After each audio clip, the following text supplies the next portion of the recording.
நேற்று video scroll பண்ணும்போது one day vlog அந்த சிஸ்டர் வந்து வீடியோ ரசத்தில் வந்து எண்ணெய் போட்டு தளிக்கும் நெய் போட்டு தளித்து நல்லாயிருக்கும் சொல்லியிருந்தாங்க. சரி நம்மளும் ட்ரை பண்ணியிருந்தேன். பார்த்தா உண்மையாக சூப்பராக இருந்துச்சு டேஸ்ட்டு.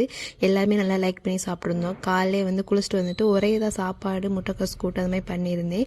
சரி வெசல் வாசலும் க்ளீன் பண்ணிவிட்டு இவ்வளோ ரெடி ஆகிறது காரணமே சித்தி வீட்டுக்கு போகிறேன். ஏன்னா தீபாவளி ஸ்பெஷல் எப்பவுமே நான் தான் ஸ்வீட் பண்ணி கொடுப்பேன் அவங்க வீட்டில். முறுக்கு சித்தி பண்ணிடுவாங்க முறுக்கு கேக்கு. ஆனால் 2 பொருள் நான் தான் பண்ணி கொடுப்பேன் வட்டம். அதுக்காக காலையிலே கிளம்பிட்டோம். நானும் பாப்பா ஒரு 11 o'clock போல் தான் கிளம்பியிருந்தோம். வீட்டில் லவா லட் பண்ண அதை எடுத்துகிட்டு போயிருந்தேன். குலோப்ஜாம் எப்பயும் பண்ணுறது உங்களுக்கு ரெசிபி தெரியும், அதனால் நான் அதை ஷூட் பண்ணலை. இன்றைக்கி வந்து லட்டு ரெசிபி எப்படி பண்ணலாம் பார்க்கலாமா. 1/2 கிலோ கடல மாவு எடுத்திருக்கேன். அதோட கொஞ்சம் உப்பு தண்ணி சேர்த்து இட்லி மாவு பார்த்து பிசைஞ்சுக்கோங்க. எண்ணெய் சூடானதுக்கப்புறம் ஒவ்வொரு கரணியாக போட்டு ஒரு 3/4 வெந்ததுக்கப்புறம் எடுத்துட்டு அதை மிக்சியில் போட்டு கிரைண்ட் பண்ணி வச்சுக்கோங்க. ஜீனி வந்து 1/4 கப்படி அதை போட்டால் போதும். இல்லை ஒரு கம்மி பதம் வந்ததுக்கப்புறம் நம்ம அரைச்சி வச்ச கடல மாவு இது அப்புறம் நட்ஸ் எல்லாம் சேர்த்து உருண்டை பண்ணுங்க. ரொம்ப சூப்பராக இருக்கும். ட்ரை பண்ணிவிட்டு எப்படி சொல்லுங்கள். நெக்ஸ்ட் வீடியோ பார்க்கலாம்.